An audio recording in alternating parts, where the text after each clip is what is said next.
this world, there is real evil. In the darkest shadows and in the most ordinary places. These are the true stories of the innocent and the unimaginable. Some say that every photograph steals a piece of a person's soul. For Lisa Wilson, the myth is true. A dead soldier, captured in black and white, invades her dreams and then her home to steal her soul, one piece at a time.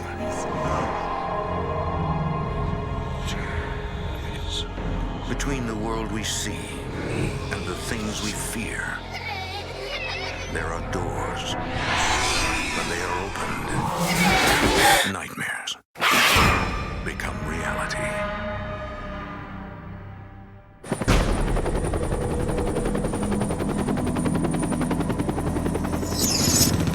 More than 58,000 American GIs were killed during the Vietnam War. For some, the war and the suffering it caused may never end.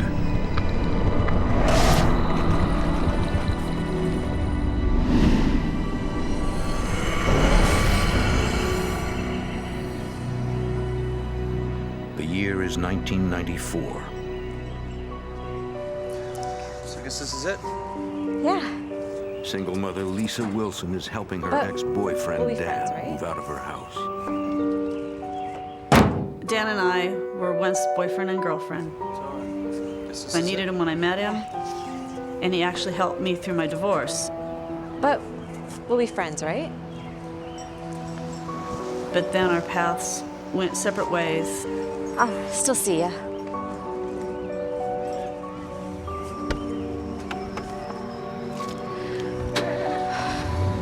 You're probably broken student fighting another Tyrannosaurus Rex or biting into the bone of another dinosaur. Mom looks pretty bummed. With Dan gone, it's just Lisa and her daughters, 8-year-old Laura and 10-year-old Sarah. Lisa is working a full-time job as an insurance clerk while studying for her college degree. South Dakota knows how to find Black Hills Institute. Financially, it was a struggle for me. But, you know, I knew there was a light beyond the tunnel, and so that's what I was striving for. Hey, Mom. Is the TV bothering you? Just a little. We can go in our rooms if you want. How about when I'm done, we go out for some ice cream? Okay.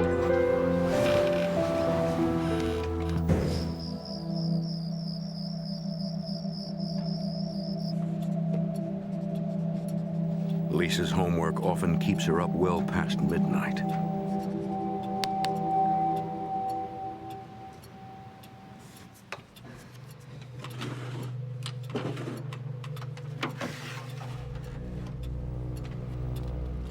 She discovers something Dan has left behind.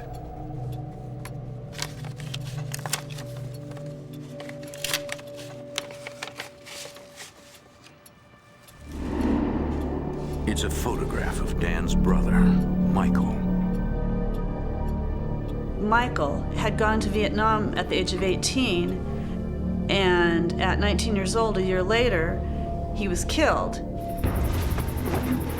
Michael was on a recon patrol when he was ambushed.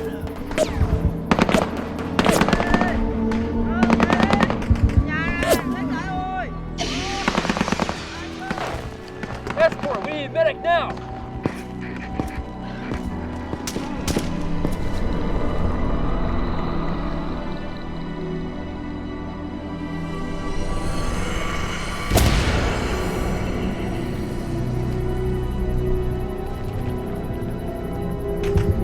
There was no body retrieved, just dog tags.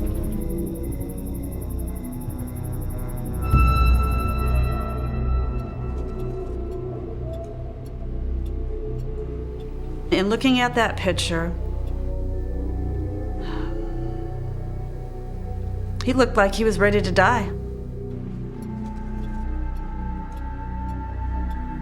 What drew me to it was just his eyes. You could not see anything in his eyes.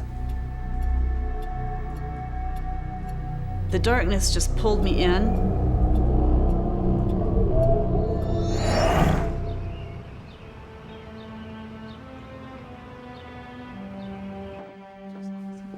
That weekend, Lisa's sister Carol visits the house. Carol is captivated by the photo. It's his brother, Michael. Even though you couldn't see his eyes, you could. Certainly draws you in, doesn't it? And it was like he was staring out, trying to get your attention. It kind of freaked me out. I didn't really like it. Are you gonna give it back to him? Well, I was thinking I'd give it to him as a birthday present. Maybe blow it up to an 11 by 14. Lisa plans to frame the photo and give it to Dan as a birthday gift. She goes, "Do you think he'll like it?" And I said, "I think that Dan will love it."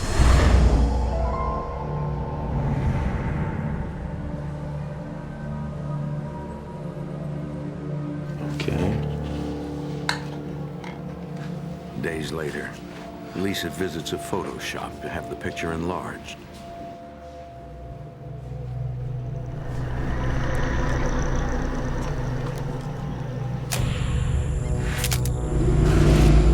I think you're gonna like this. A week later, Lisa picks up the custom-framed photograph.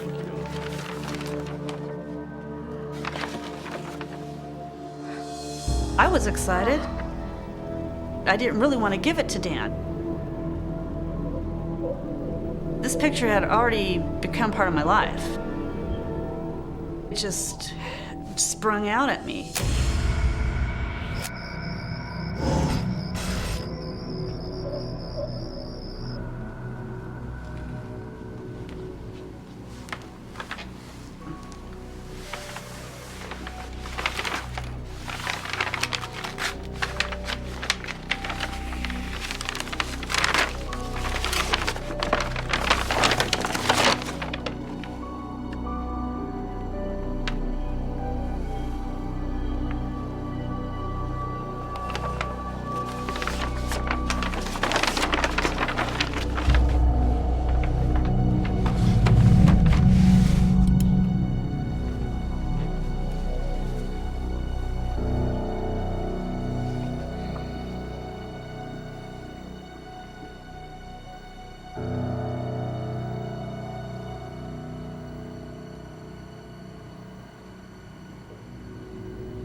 I saw him. Then at that point I'm thinking, okay, the vivid imagination, and just, it has to be something else.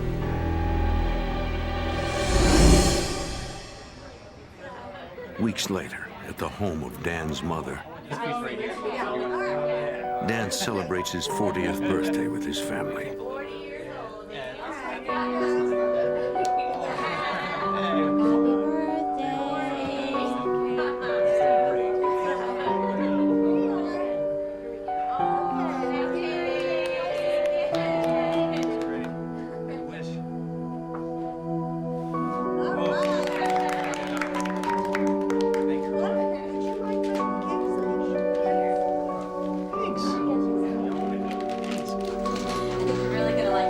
She really thought that Dan would like the picture, especially considering it came from her heart.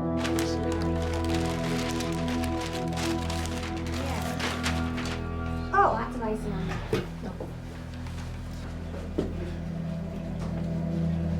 The other room,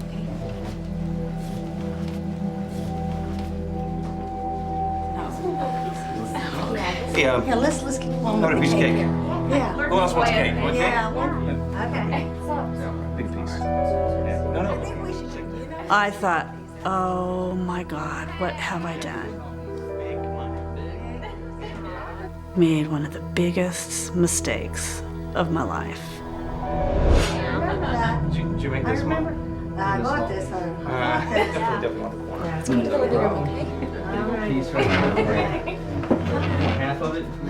Yeah, I don't think that's what it gives you one anyway, yeah.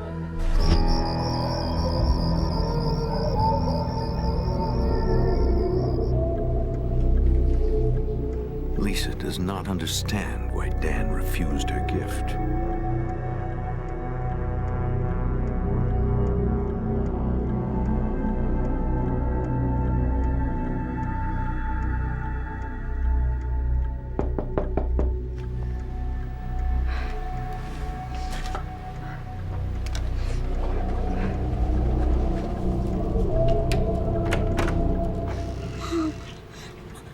Mom, what's wrong?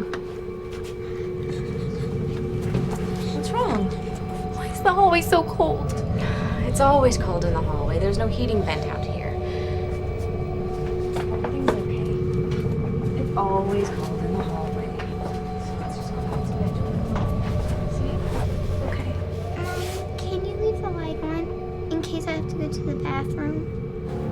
Okay, honey. Good night. My sister and I were terrified, and my mom wouldn't talk to us about it.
Lisa cannot help thinking that somehow Michael is in her house. Now I was afraid.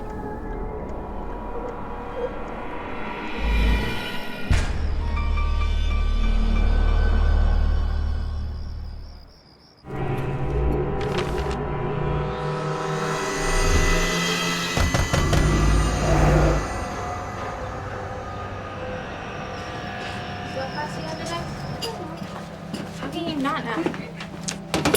Hey, did one of you guys knock on my door really late last night? No? You sure? Yeah, for sure. Have a good day at school. Bye. Have a good day. Bye. I love you guys. Love you too. Love you.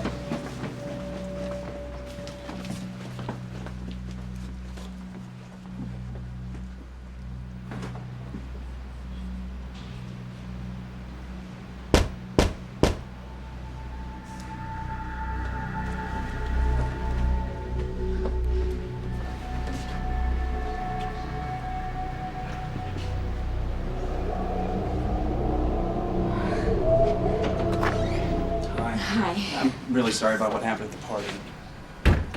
Lisa's ex-boyfriend Dan okay. You want some explains why coffee? he was so Be great. upset by the photo of Michael. Look, I thought giving your picture back. I know you meant well, but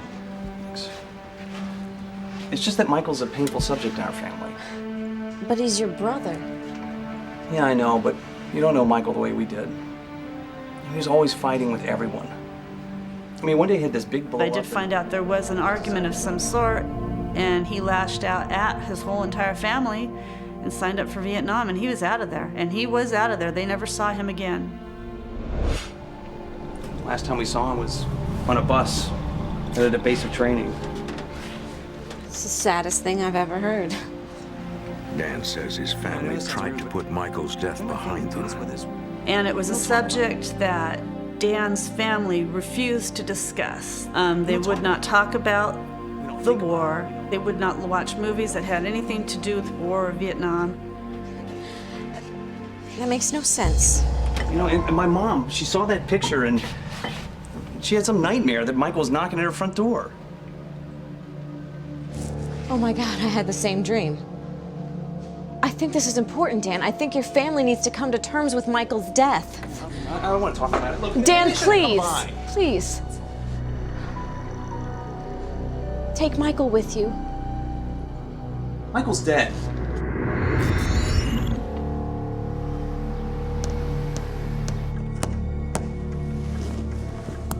Lisa feels compelled to hang the photo in her bedroom. That picture had now become a part of me. And I thought, well, this is a little strange because he's not a blood relative. I don't know who this man is, but it didn't make any difference.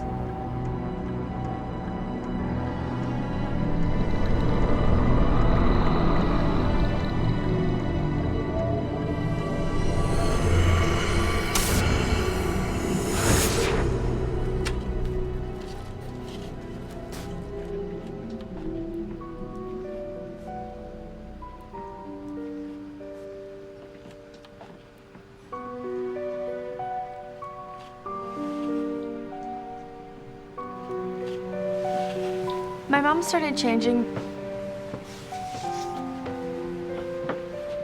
Her personality went from being really happy and wanting to do everything with us to being in her room.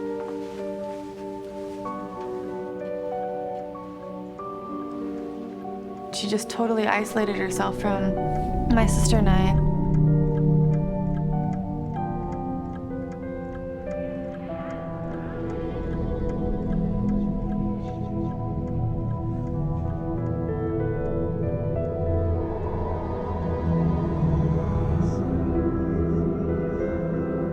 It's very strange because actually I felt special.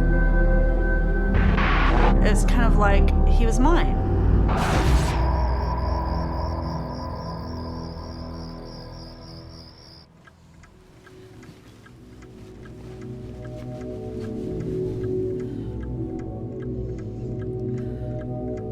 Late that night, Sarah is unable to sleep.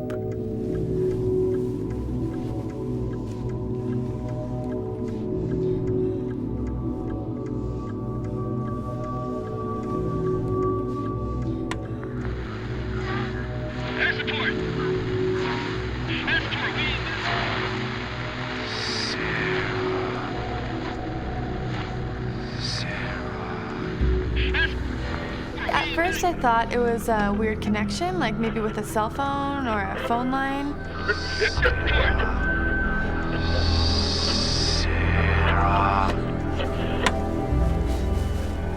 I just wanted to run away.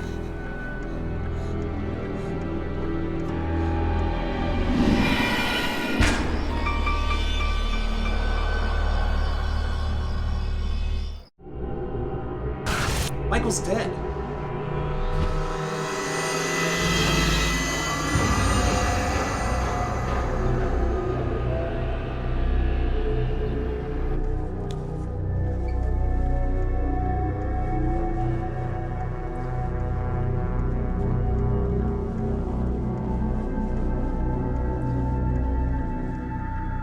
Lisa's thoughts are consumed by the photograph of a dead soldier.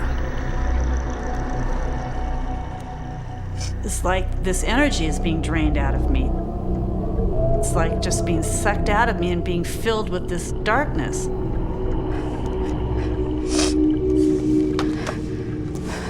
Lisa turns to her sister Carol, desperate to talk about the growing hold Michael has on her.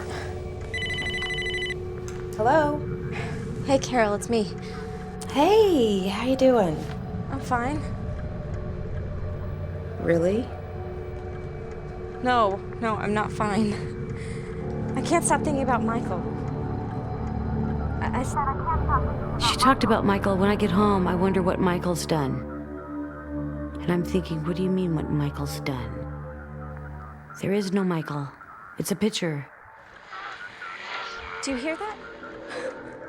Lisa believes there's evidence of Michael's presence, even as she talks on the phone. It's like he's on the line with us, Carol. Michael's not real. It's a picture. He is not just a picture, Carol. He's more than a picture. I'm trying to tell you that I feel him here. It's like he's a ghost in my house. I can feel Michael. The minute I'd say Michael's name, you'd get that crackling, sizzling noise, and it's like, can you hear me? Can you hear me? I can't. What? What? It's like he's here on the line with us. It's like Michael's here. He's listening. Get rid of the picture! No! Hello? There's no way I'm taking that picture down. There's no way. I just can't tell you why. But that picture's staying up.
It was nothing.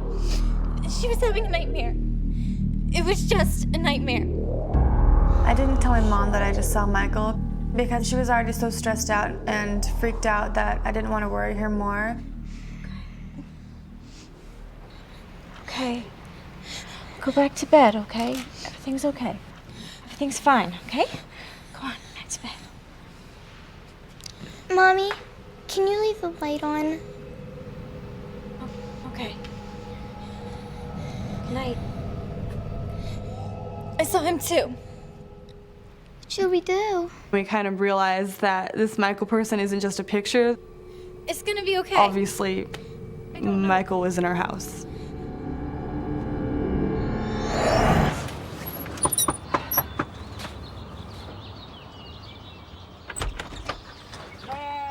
That weekend, Lisa asks her sister Carol to take care of the kids. Thank you so much for letting them stay tonight. No problem. I love having him here. Not a problem at all. Hey guys, come on. Okay, there's juice in the fridge, cookies on the counter. Help yourself. Save one for me. I love you guys, okay? Now, I'm taking them because I want you to have a nice, relaxing weekend at home alone. None of this Michael stuff. Okay, I promise. Okay. All right. I'll take good care of them. Don't worry about it. I won't give much today. Oh, wait. I promise. It was Mom's. I think you should wear it. It'll give you strength. It's beautiful. Thank you. Sweetie. Thank you so much. As long as you need anything, okay? Anything. Drive safe.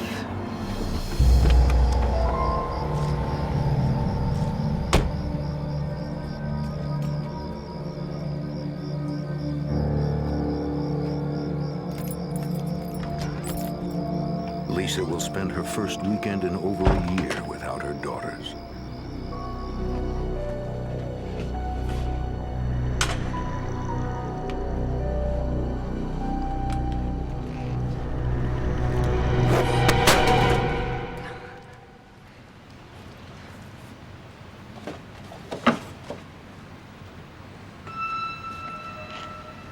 I smelled this sulfuric type of a smell.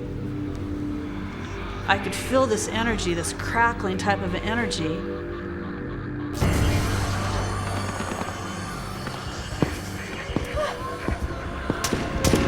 Michael, go home! Thought I'd had enough of this.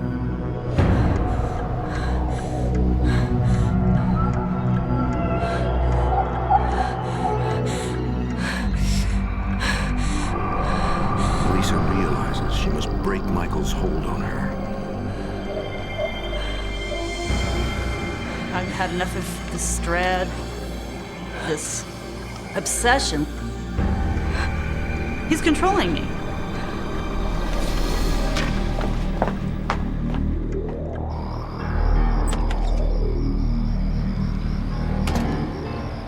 Lisa cannot bring herself to destroy the picture. She is afraid the spirit will retaliate.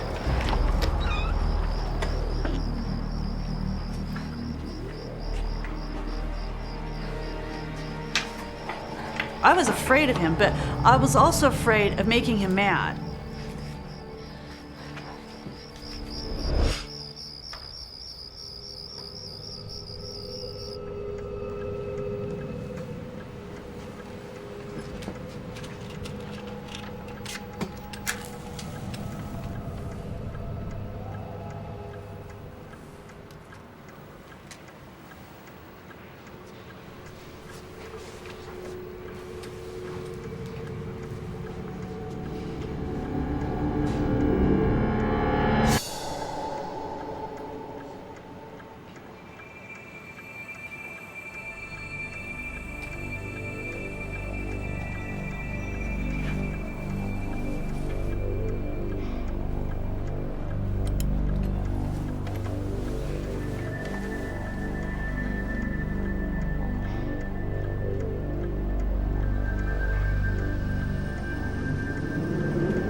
It was like this rush of cold fear went right into my chest.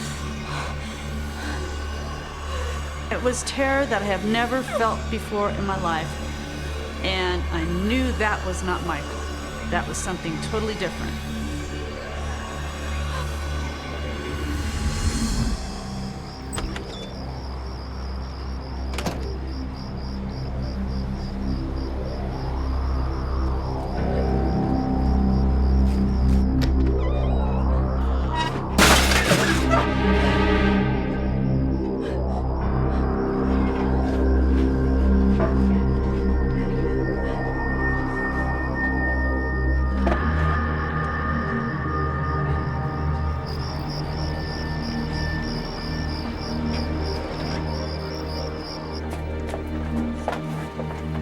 Lisa believes there are two spirits in her house, and that Michael may be protecting her. And I cried. I thought, what is wrong with me? What is wrong with me?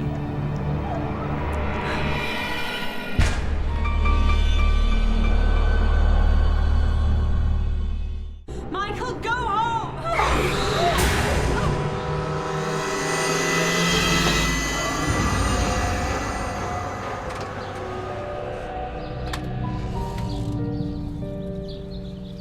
Hey guys! Hi!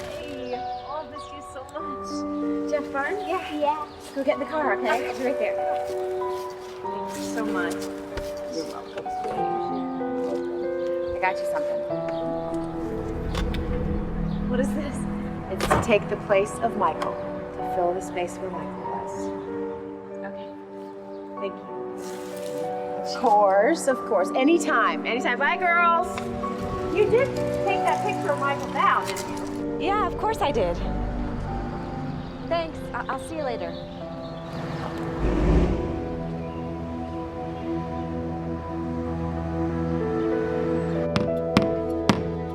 Lisa does not replace the picture of Michael, but she hopes that the new one will help lighten her mood. I just thought that would be a good aura type object to put into the house to maybe brighten it up and get rid of some of this gloom.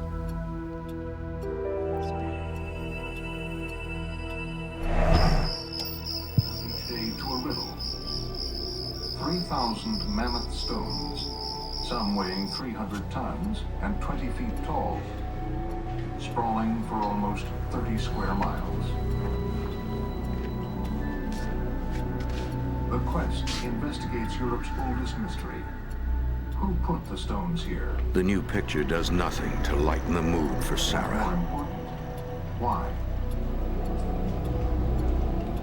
It's getting late. You guys should get to bed. The search for answers takes us It back felt more than like 2,000 years to a time it before was Christ. dreary. My mom was depressed. My sister was always scared, and I had to be the one who had to be the strongest. Inhabited by an ancient people called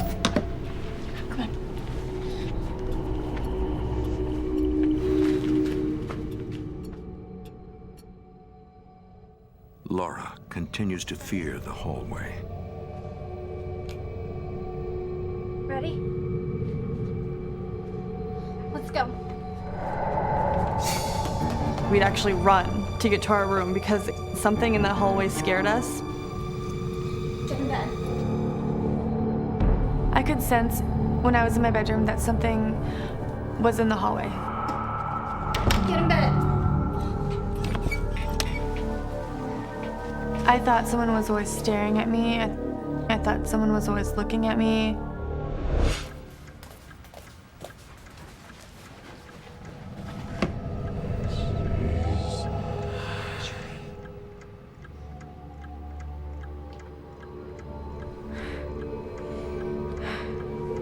Lisa refuses to let the picture of Michael control her.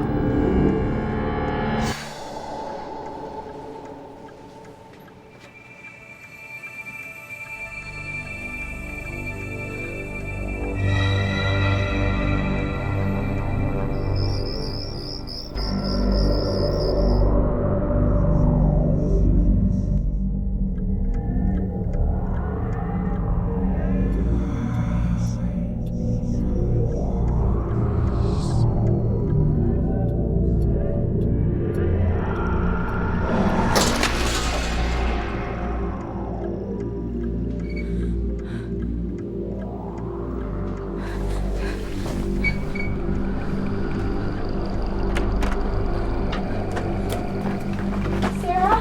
Laura? Sarah? Laura? Mom? Mom? Is everything okay? Yes, everything's fine. I heard a noise. Everything's okay. I'm gonna go take a look, okay?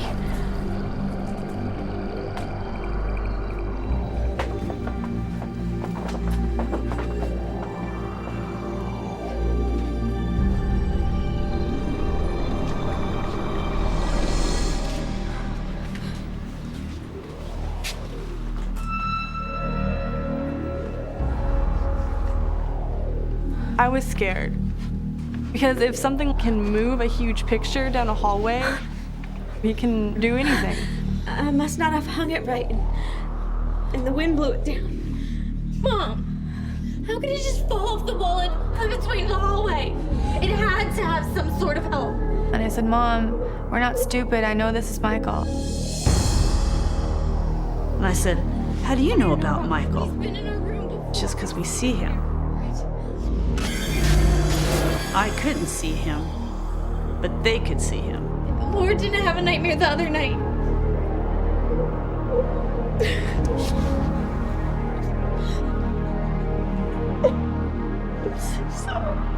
I now didn't know what to do or how to even begin to get rid of him.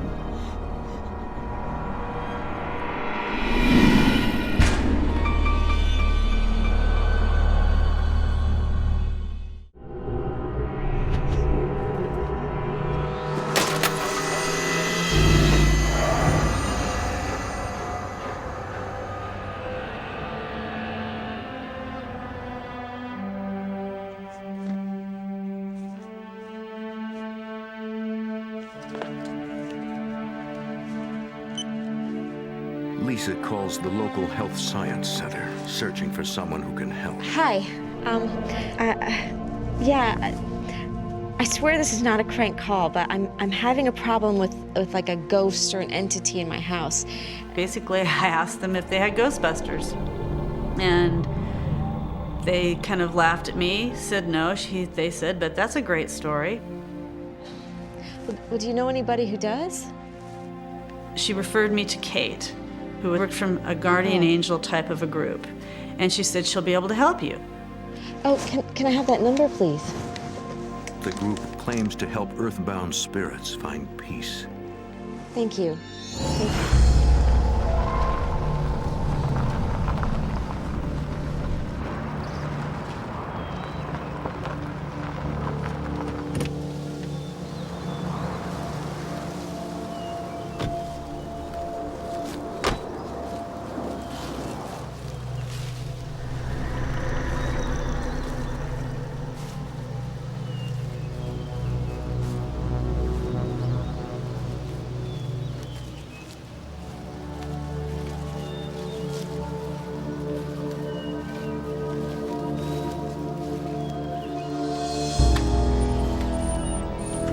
When I went to this place, it kind of creeped me out a little. Yes, hi. How can I help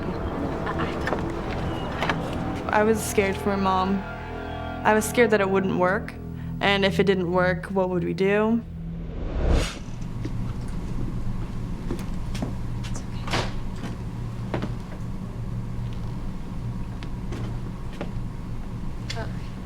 Only you. The kids have to stay put. That's fine, okay? Just have a seat and I'll be right back out, okay?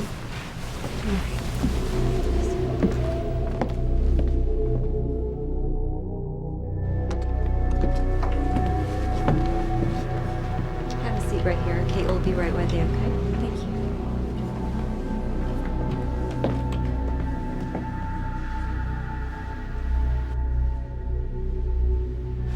you. You're Lisa. What can I do to help you? Well, as I said on the phone, Lisa tests having Kate by trouble with a telling her ghost as in my little as house. possible. I just told her that our house is being haunted and I needed to get rid of what was haunting us. Yes, I know all about it. You brought Michael with you. Michael's tied to this earth by the anger that he feels towards his family. He's drawn to you because of your positivity and your ties to his family. He thinks that you are the light. What?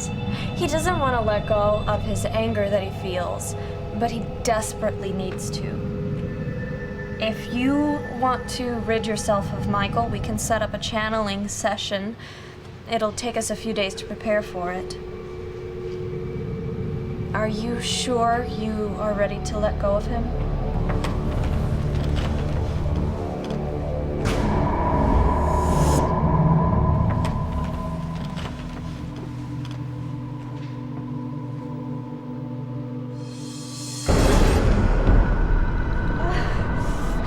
It's okay. Lisa feels a sharp pain in her Just chest. relax.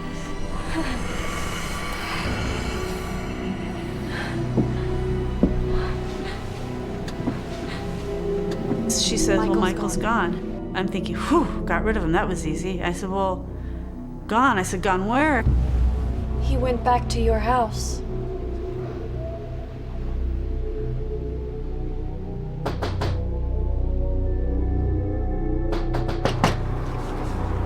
It's gonna be okay. I promise.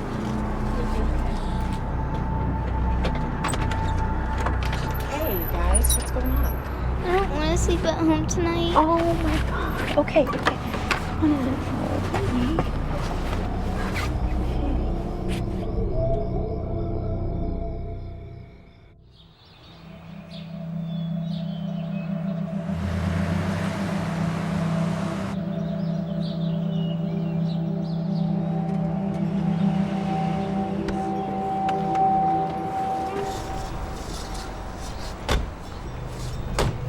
The next day, Carol Carol wants to see for herself why Lisa is so afraid. All right. In a way, I really want to believe that it is a spirit. That way my sister's not crazy. And then in another way, I don't want to believe it's a spirit, because then how do you get rid of it? I felt that if that photo was out of the house, the attention that she gives it would be gone, and she would wake up and say, oh my goodness, life's going on and I'm missing it all. What have I been doing? I've been in a cloud. I know it makes the girls feel better. So what's been going on? Tell me what's been happening. I don't know. Carol cannot believe that Michael's photo is still on the wall. I wanted it crumpled, burnt. I'm gonna take the picture. Shredded. I'm gonna go outside and I'm gonna smash it to bits. Then all your problems will be over. No! Don't you touch him! Get your hands off him! Don't ever touch him! It's not Michael. Michael isn't the problem. You don't know him.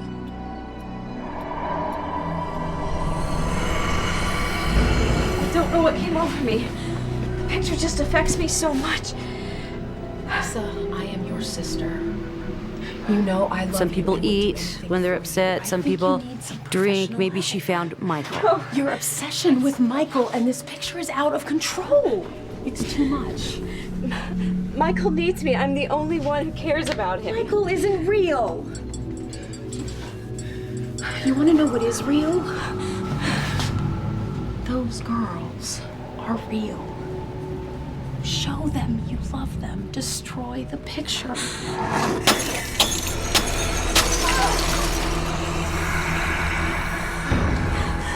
Come on. Let's go. You couldn't have paid me to go back in that house again.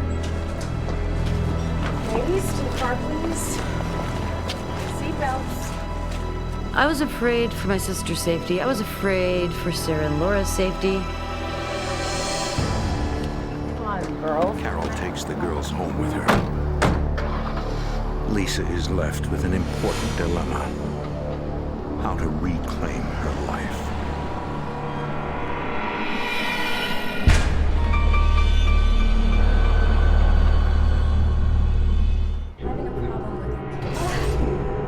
Don't you touch him.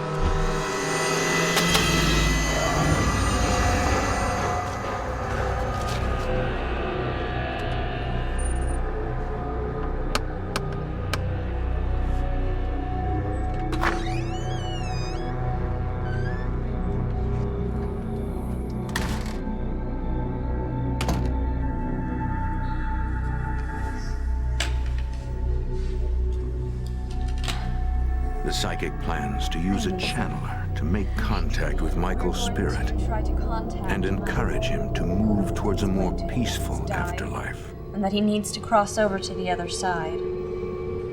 Okay. Lisa, when you're ready, we'll join hands, and then the spirit will come to me. Whatever happens, don't let go until Kate instructs you to. Are you ready? Okay. Are you ready?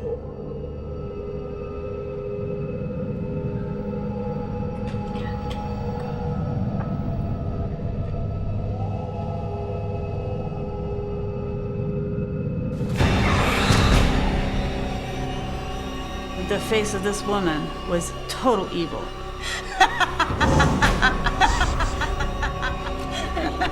Who are you? My name is Steven. What do you want? What do I want? What do I want? I want Lisa to suffer. It's okay. It's all right. Don't let go of her hand. Why do you want to hurt Lisa? She was with me in another life. And I killed her.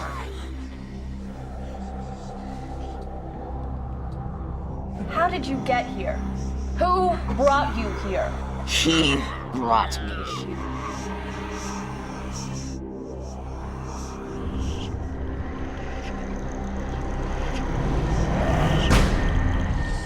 another spirit possesses the channeler. I'm sorry.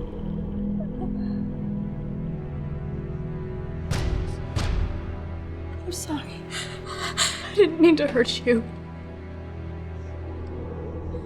Are you Michael? The psychic realizes that an evil spirit has been manipulating Michael in order to torment Lisa. Michael, why are you here? I'm here because of Lisa. She was there for me when my family couldn't be. Michael, you need to go to your light. Lisa is the light. No. You'll find your light. Look above you. Look up. You'll find your light. Stephen can't hurt her if you cross over.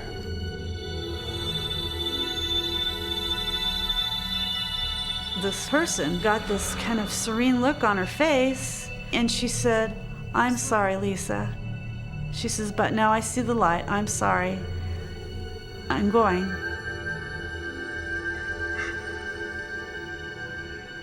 Goodbye.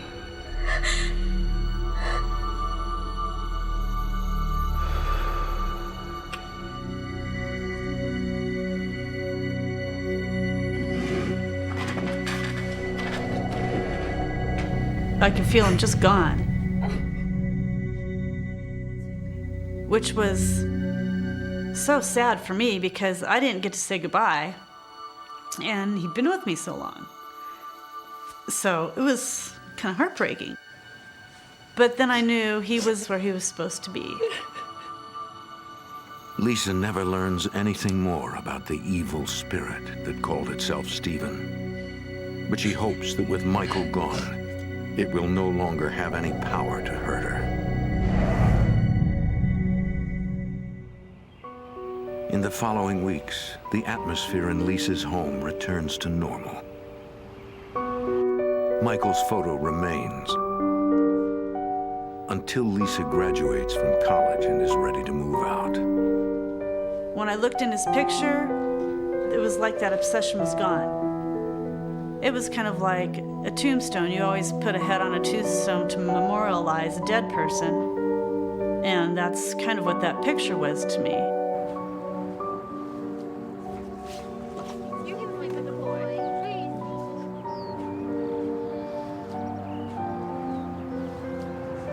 Michael's not in that box, is he?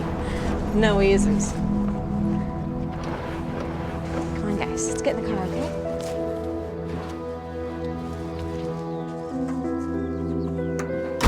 Lisa and the girls move on, Follow you out, okay? You all drive safe. Yeah. Bye, girls. taking only memories of the soldier who changed their lives.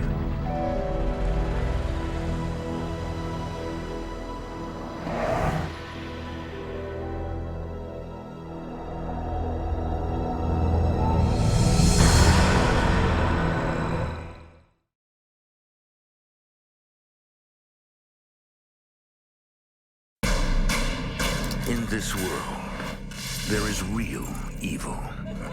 In the darkest shadows and in the most ordinary places. These are the true stories of the innocent and the unimaginable. When a young family moves into an old house, they soon discover they are not alone.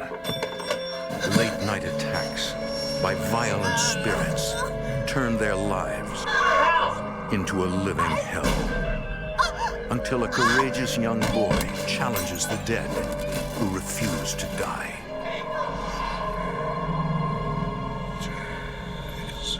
Between the world we see and the things we fear, there are doors. When they are opened, nightmares become reality.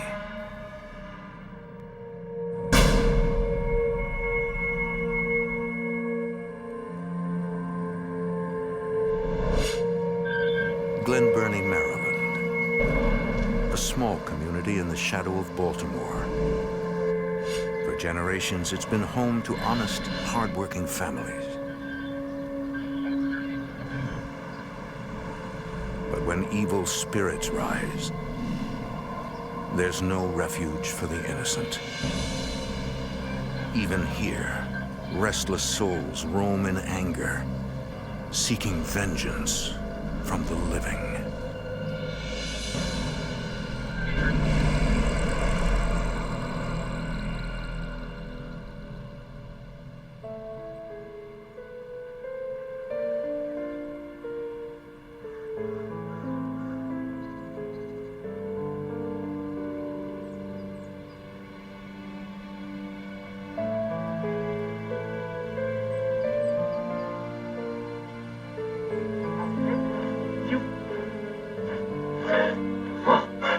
Folks, I'm glad to say we have a special guest in our studio. He's Mr. Billy Bean, and he has an amazing story to tell. It's a story from the spirit world. Well, it's a long story. Maybe I should start from the beginning. Hey, we have plenty of time for an honest-to-God, true-life ghost story, and it's a tragic ghost story at that. Billy, I gotta tell our audience first, when I heard this one, I had to get you on the air. And we're gonna open up our phone lines in just a second. But first, our guest, Mr. Billy Bean, telling his story. In the fall of 2002, William Billy Bean appears on a popular Baltimore radio talk show. As a child, just with the Billy tells a true-life tale of evil spirits who invaded his childhood home noises in the house, and destroyed his family. crazy, strange happenings, and yeah, it's just pretty much haunted by. Well, as I advanced in my adult years, I just remained haunted by what happened and who was it and why. So I figured I'd get my story out. I'd tell it all. Wow. It just kept haunting. Well, so I decided to share my story and actually agreed to go on a radio talk show. The year is 1970. Billy Bean is 7 years old. His older sister and younger brother are as happy as he is when his parents purchased their first house in Glen Burnie, Maryland.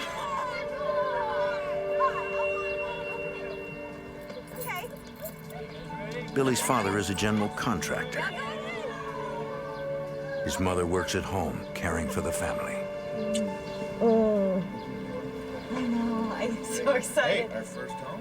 My parents were just a very happy, loving couple, and my father was a hard-working man.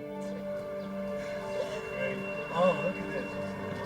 After years of renting and saving, finally moving into their own home is a dream come true.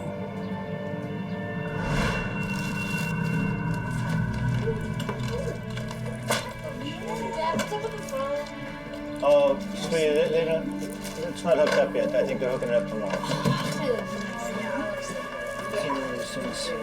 Hey, buddy, you like your home?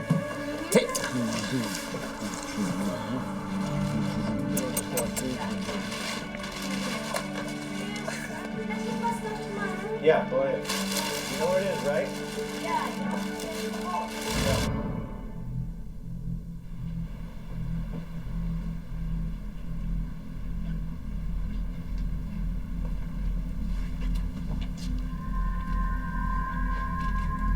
There was a heaviness.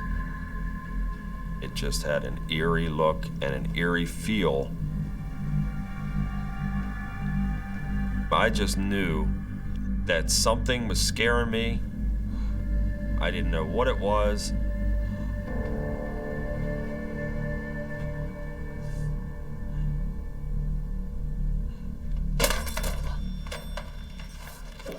What are you looking at? Nothing.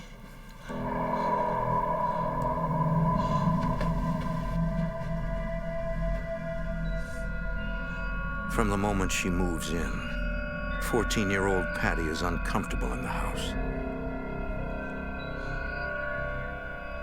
particularly in the hallway.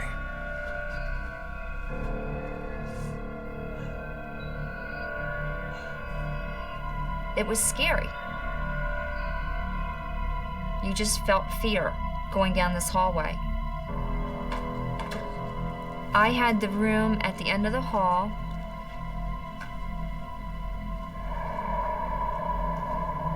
And it was always cold.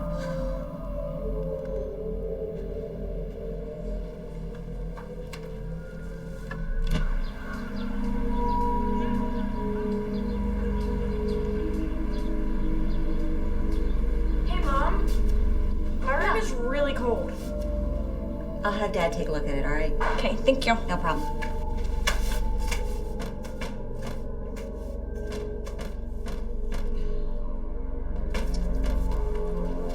Billy! Billy! Billy! Billy, did you just slam this door? Well, then who did? Uh-huh. I had better not hear this door slam again. Do you understand? I certainly didn't do it. I was already frightened by the house, and when she asked me that, it just frightened me that much more.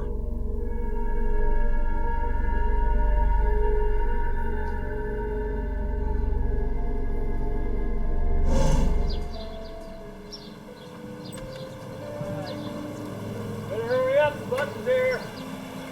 Before we moved to the house, we had a very typical family. Everything seemed fine. Everyone seemed happy. All right, Dad. Bye, Mom. Bye, Dad. Bye.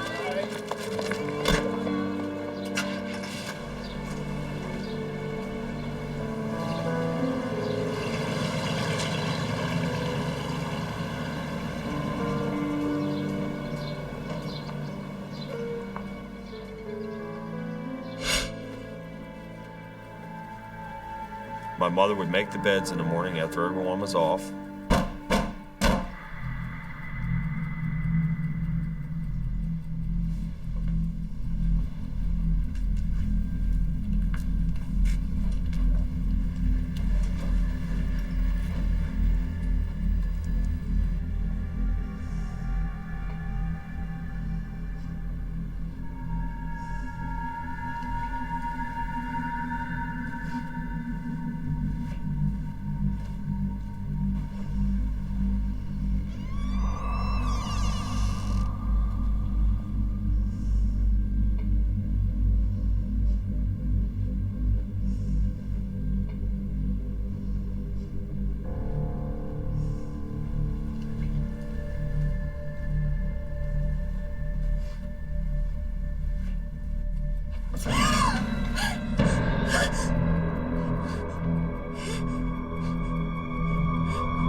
Hello? Hi, Mom. Yeah, I'm fine. Well, no, I'm not really fine. I think I'm going a little nuts. What's going on over there? Patricia's mother, Helen, lives just a few minutes away. Doors don't just slam shut by themselves. Now, what is happening? It was over and over and over again. It wasn't like that. Well, I went in, there was nothing going on in there. Nobody's there, and I hope, anyway, they... So... Yeah, Mom? Mom, can I call... Hold on just a second, Mom. Patricia, are you there? Patricia, you all right?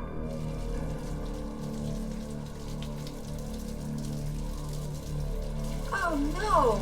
Oh, no. Oh, God. Oh, no.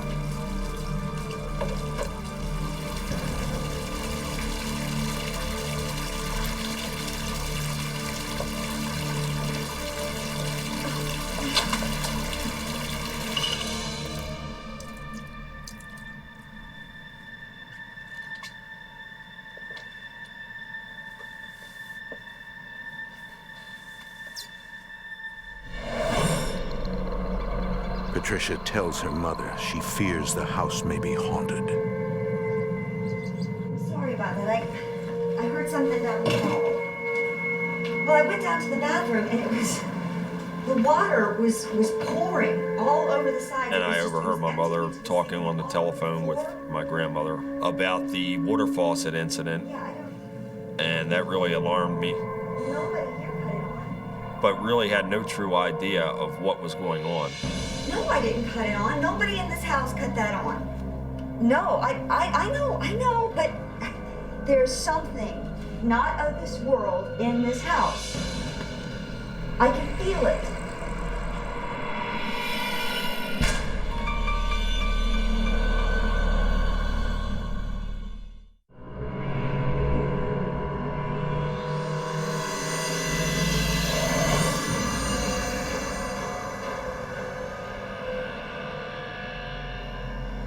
This guy took a skateboard school, and the teacher took him out. I'm telling you, there was water all over the floor. It's an old house. There's going to be all kinds of things that need to be fixed. Well, then how do you explain the beds? You're tired. You forgot. That's all right. I did not forget. I made the beds, and something, I don't know what, unmade them. My father was a very tough man. He was a no-nonsense type of man. He just did not want to accept that there was even the possibility of any type of ghostly phenomena going on in the house. You know what? I'm tired of this house. I want to go home. Look, you are home. This is our home. We're not going anywhere. This is not my home. Patty. Let her Patty, go. Let her go. here. Bill, let her go. Let her go? She's going to Kenny's, okay? We'll give her a call. She'll come back home, okay? We'll be later, okay? Come on, eat up. My mother was just very bewildered, frightened, and very agitated by what was going on. And she knew that we were having some sort of problem with a spirit or a ghost.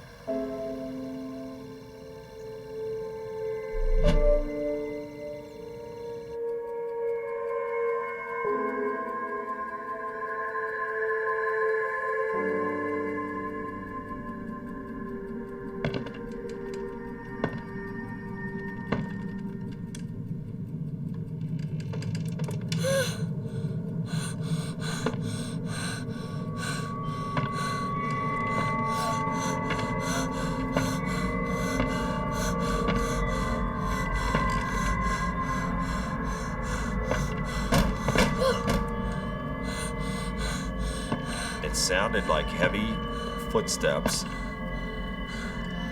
like someone that would have a heavy-soled shoe.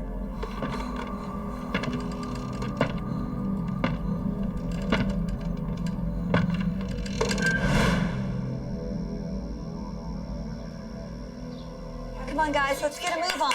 You don't have much time, sweetie. I didn't hear any footsteps. Did you hear any footsteps? You heard footsteps? Where did you hear footsteps? On the ceiling.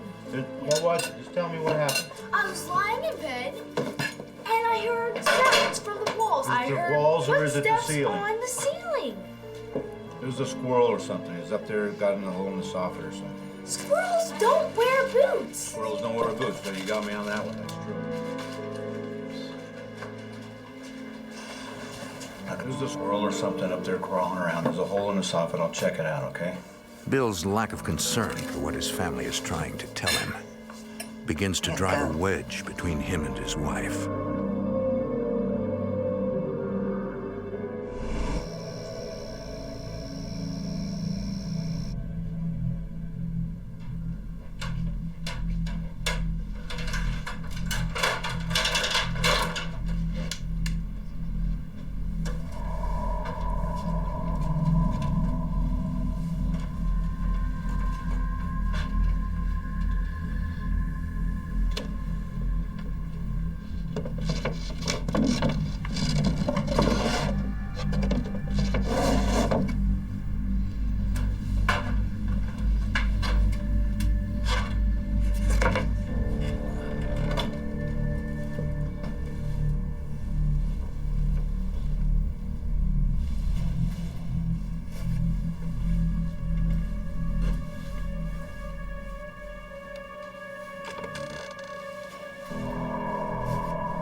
As the months slowly pass, Billy continues to hear strange tapping sounds and heavy footsteps in the night. But soon, it's his father who becomes his greater concern.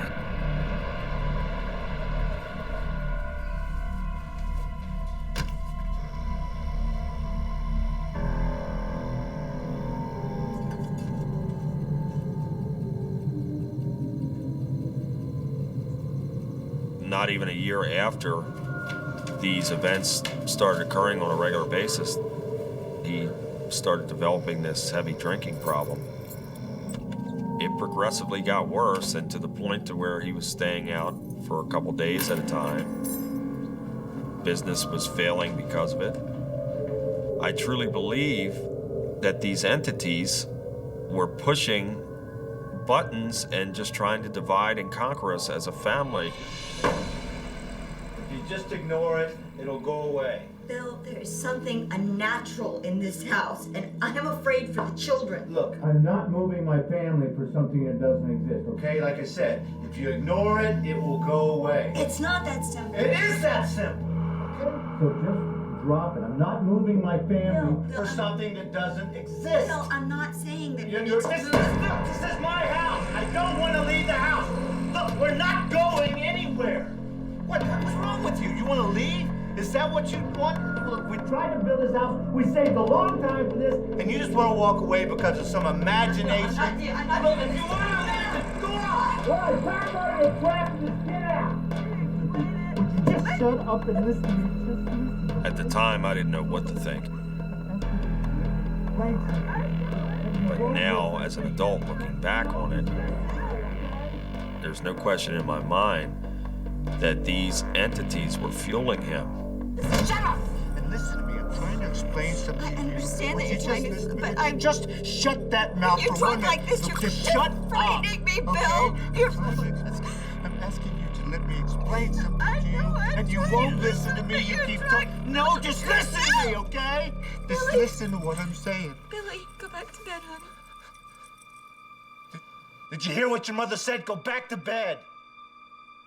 Now, young man, go to bed now! Now, young man, go! You see what the hell you're doing, man? No, I'm not the one doing this. You're the one Shut up doing and listen to me. Young Billy cannot understand what's happened to his father. Before they moved into the house, he'd been a loving dad. And now, he was terrifying. I was so hurt by the things that he was doing. I developed just a true hatred for him. And I had, pretty much after that point, had no relationship with him in a loving way at all.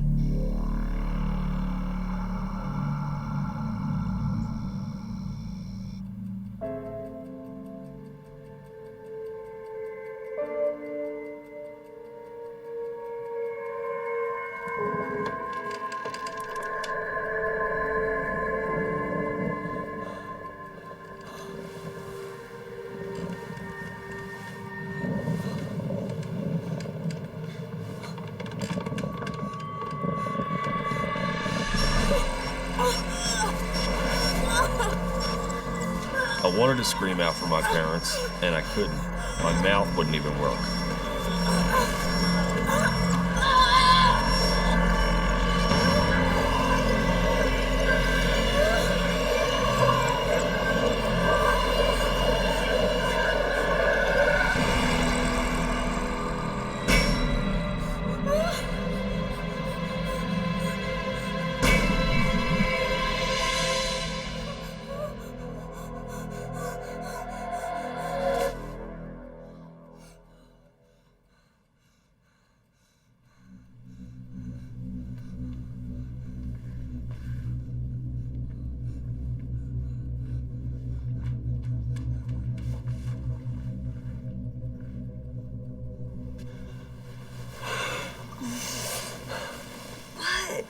What is it? What's going on?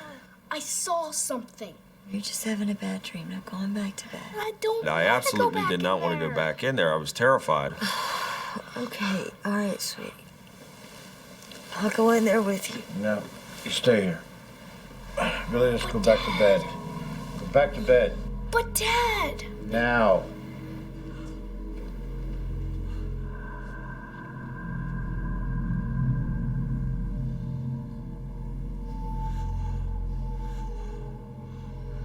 Billy.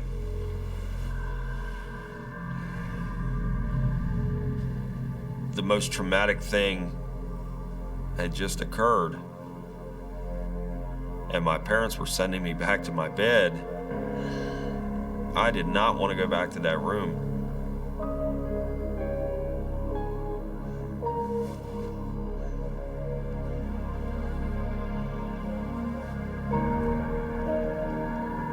And it's something that has stayed with me all these years. I'll never forget it.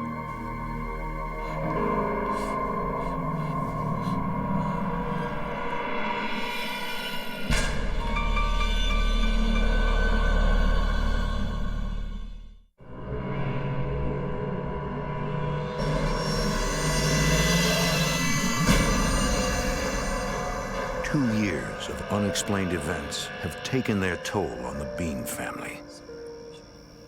I have to get out. My parents are flipping out. I don't think my When I was 16, being in that house was difficult. I can't stand it anymore.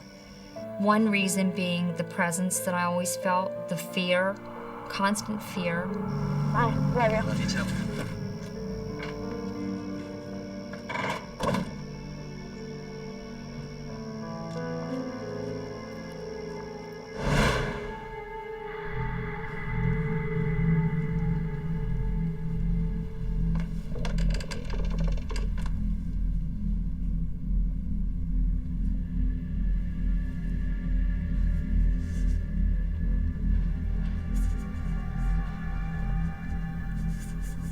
It was very unsettling.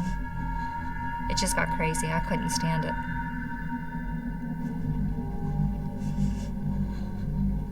I didn't want to be there.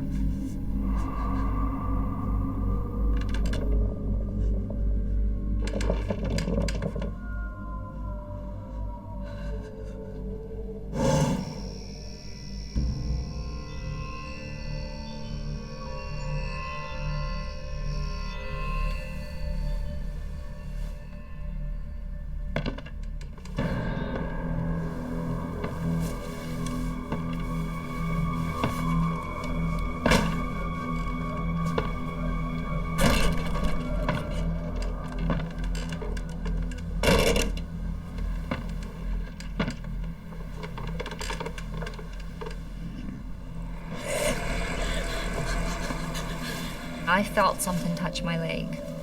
Mom! Mom! Mom! Mom, come here! There's something in the bed! What, sweetie? Oh my gosh, you're freezing, sweetie. Not for 1 second did I think there was an intruder in the house or anything like that. I know it was something else. It wasn't a real person that touched me.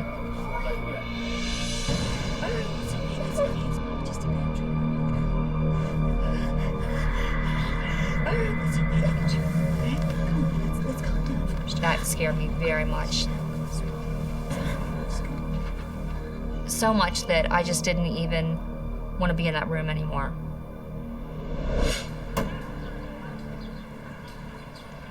At 16 years old, Patty decides to marry her boyfriend as a way out of the house.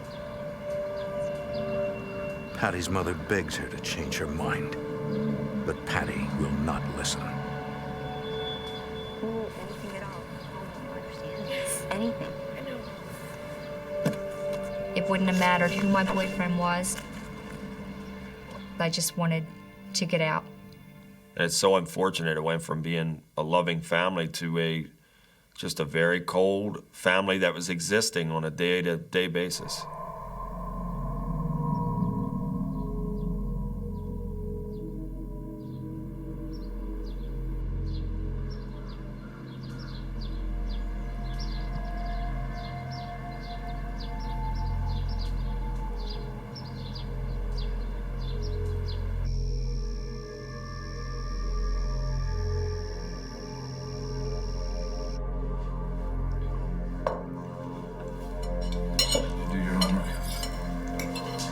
I'm gonna do it after dinner. I thought I said you were supposed to do it before dinner. He'll lighten up.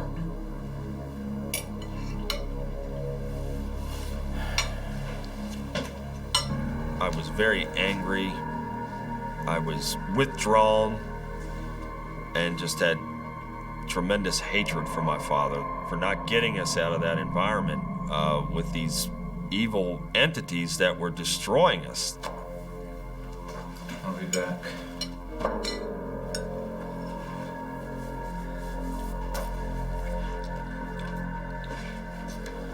And then one day, Billy's father leaves and never comes back. Where'd Dad go?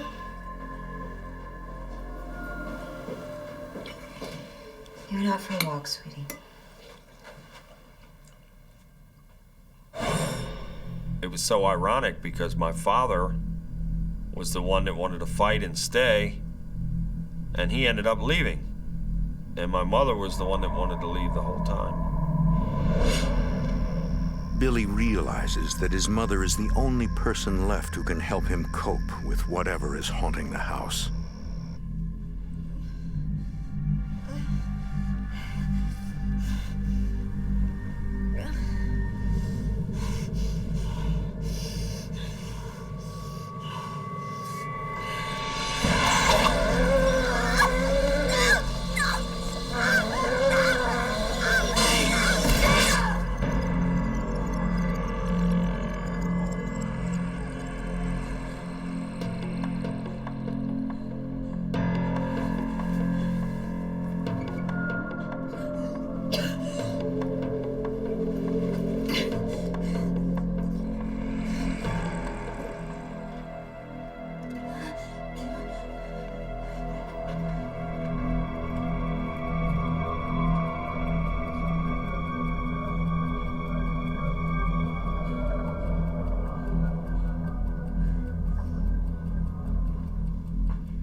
Just go back to sleep, all right?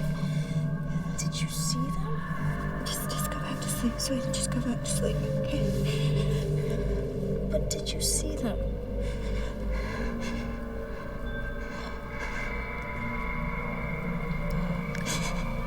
Yes.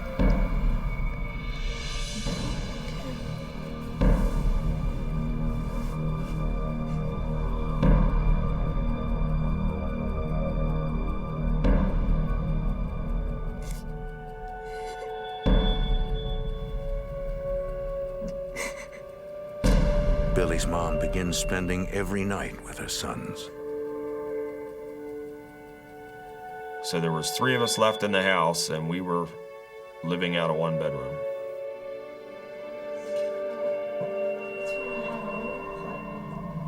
And you just put it into the hole. And there's this ball. Really, really cool. Because, I mean, and you have like so many courses. Mom, I don't like peace. Do you remember? I'm sorry, sweetie.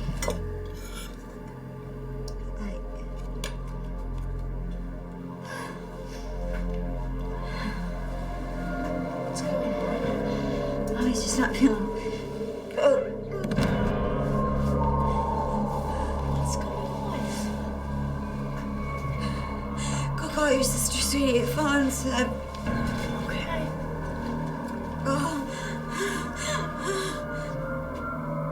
I didn't know exactly what was wrong, but I knew that something was wrong with my mother. So I ran to the telephone and called my sister, who lived near us with her husband. Mom's sick. She's down on the floor. I don't know what's wrong with her. She's just like... Oh, God. Oh.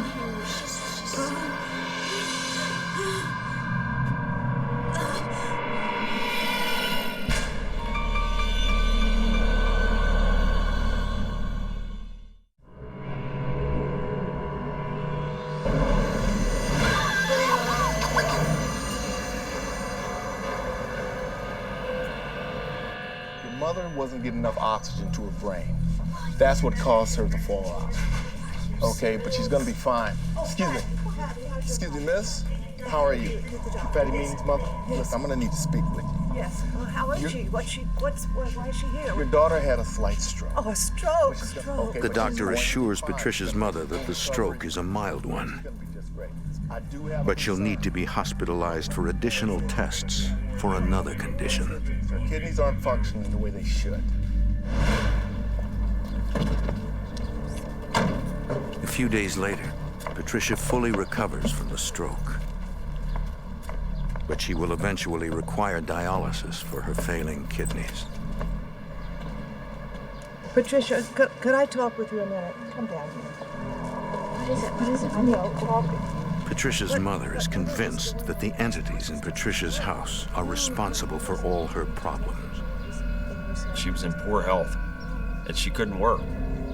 And we were stuck there. This house is all we've got left, and I am not going to be moving. We're not. Well, can't you come and live with me for a while? No, I'm not going to. As much as she would have loved to have gotten out of that house, there was an underlying factor here, and I truly believe it was the entities themselves that were controlling my mother and keeping her in this environment.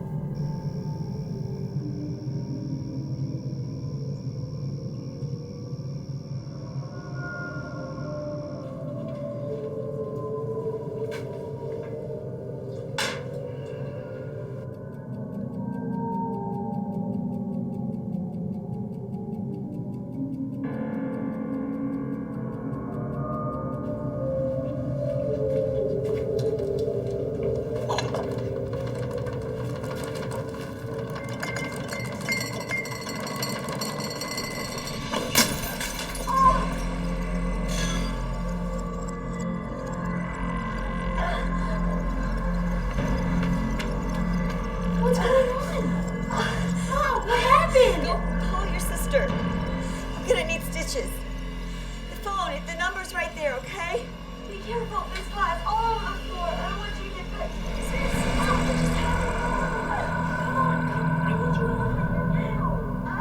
Please help. We were living a daily nightmare.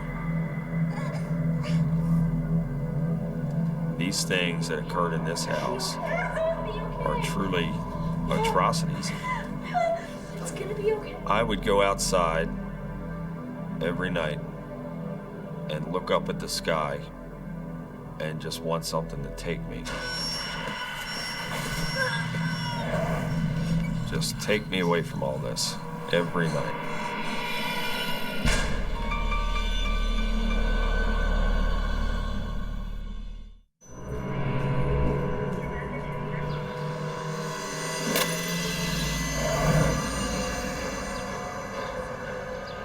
Months pass. Patricia meets Richard Tyson, a man who falls for her rather quickly. It was just one of them things. I've never experienced feelings like that towards anybody. Come on, guys. Lunchtime. Certainly the last thing on her mind was finding anybody to date, or with her health problems and the problems we were enduring in the house. But they took a liking to each other and then began to date.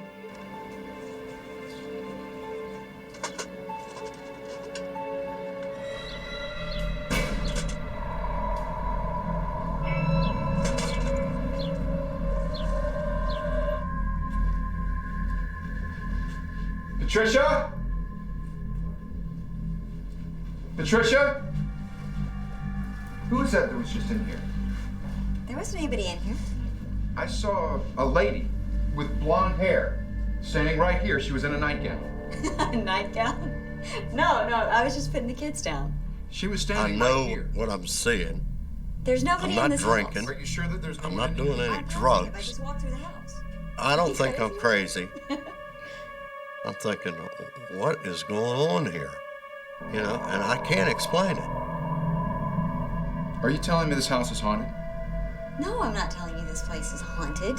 Because if you're telling me this house is haunted, then you and the kids need to get out of here. We're not going anywhere. This is our home. We're not. She didn't want to leave the This house. is our home. It's fine. It's fine. It doesn't matter. We're fine.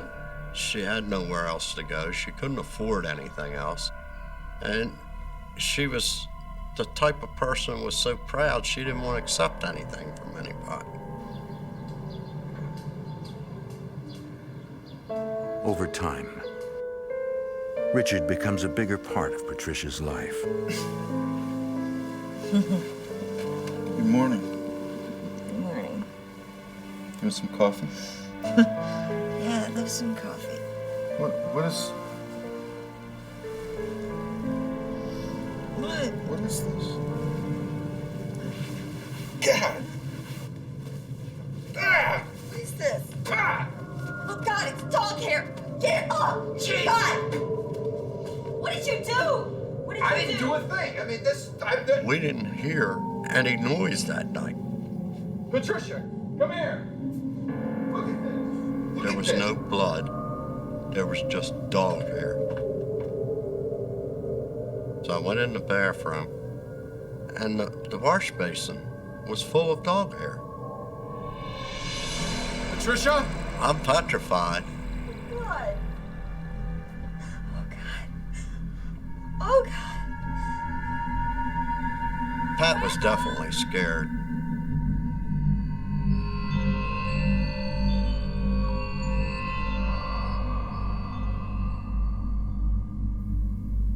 We looked for that dog for a week and had the whole neighborhood looking for that dog, and we never ever found that dog.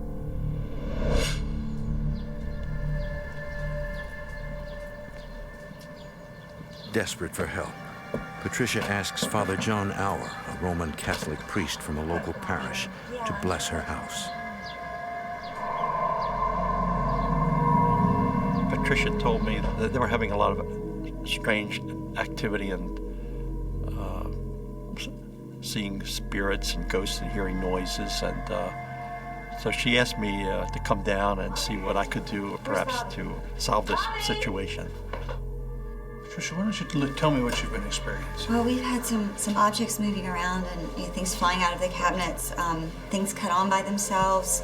We've actually seen a couple of things and felt people touching us and stuff. We were just kind of hoping that you could give a general blessing. In the name of Jesus Christ, leave this house, go back to where you came.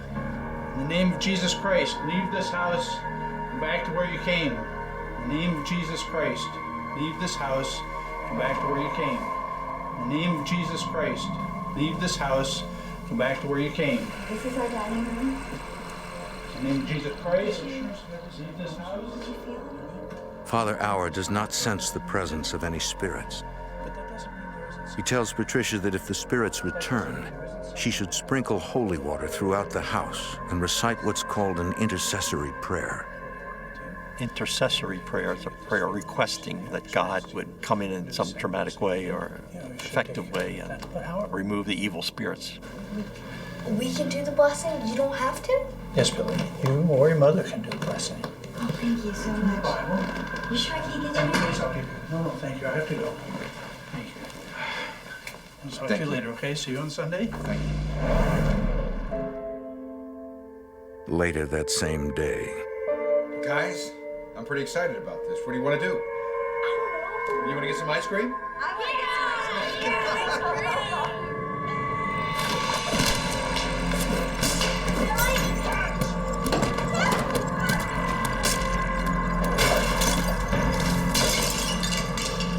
Billy cannot take it anymore.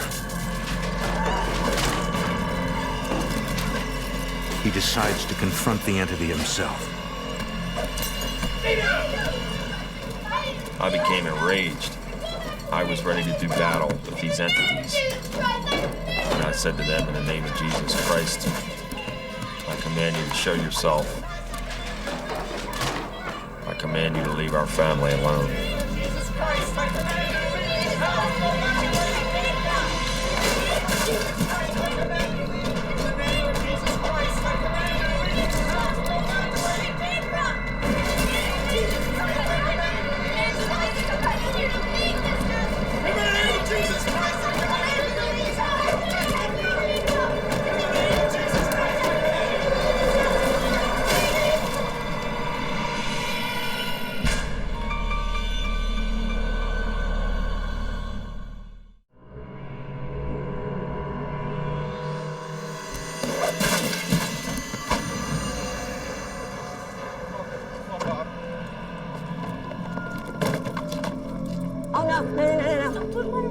I don't care. We'll get you another radio, sweetheart. Patricia finally leaves with what's left of her family. In the back. Come on, hop in the back. Don't worry about the radio. Billy is relieved, but is tortured by not knowing who or what haunted their house.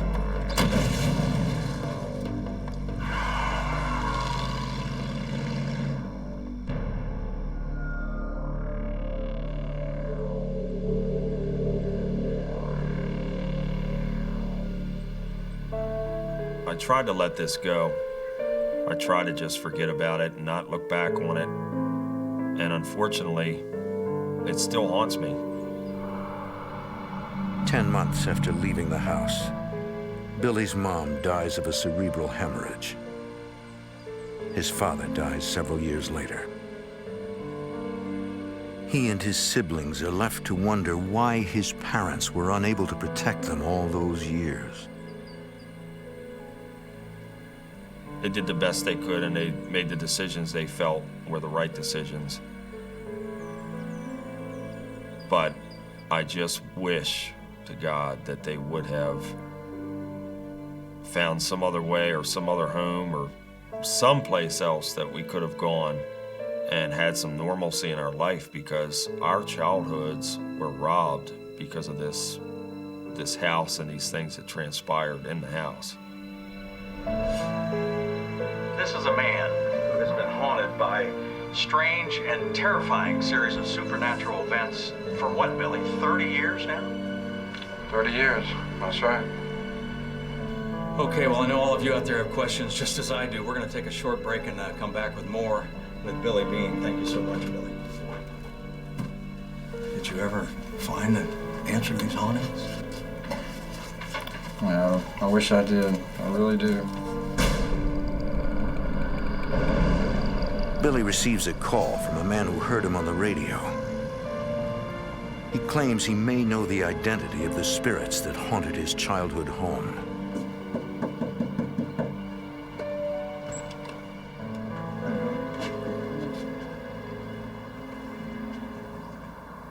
So I heard you on the radio. His name is John Romine. He was a police officer in the area for many years. Not only did he have a home that had similar occurrences to what our home did, he also was aware of many other homes in the area that were having these disturbances as well. Take a look at that. Romine tells Billy he's writing a book about these supernatural events. These are photos from that spot, and also... During my research, I found that the house that Billy Bean lived in as a child was actually, at one time, a rifle range used by both the military and the state militia. But it was more than a rifle range. The property was also the site of a tent city where soldiers and militiamen lived in the early 1900s. This whole area right there borders on where your house is. You mentioned two spirits. Yeah, that's right. Billy describes the woman with blonde hair and the man with the scar that tormented his mother. Terrible scar. I did some research on some medical records here. I did locate one former soldier who in 1904 had received a grievous bodily injury at Saunders Range, which is where Bill's house was built. Edward Cyprian. His name was Edward Cyprian. There it is, right there. Edward Cyprian. When Romine contacted the Maryland National Guard, he learned that while no photograph survived of Cyprian, his physical description matches the apparition that Billy's mother saw in the Glen Burnie house. Romine points out that rifles used at the time were prone to misfire. Injuries were often severe. The red streaks Billy's mother saw in the spirit's hair could have been caused by blood. Okay, And the heavy-soled walking in the house could be attributed to combat boots.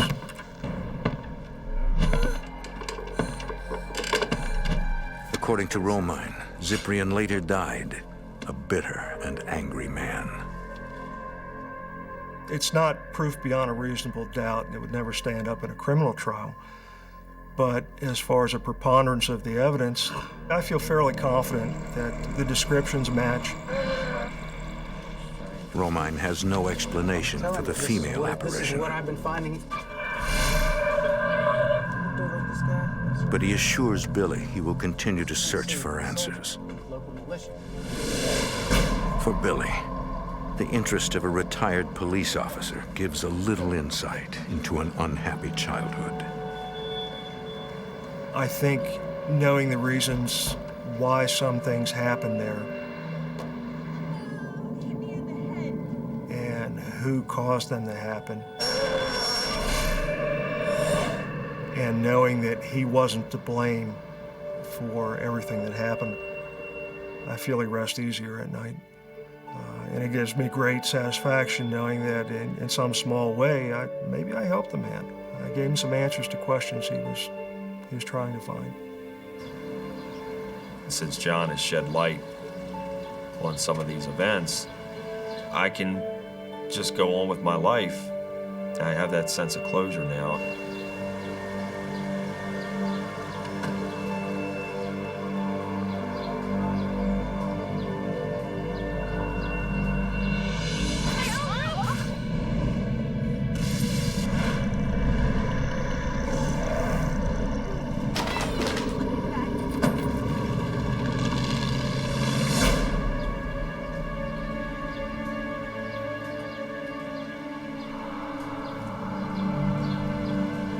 Can I help you?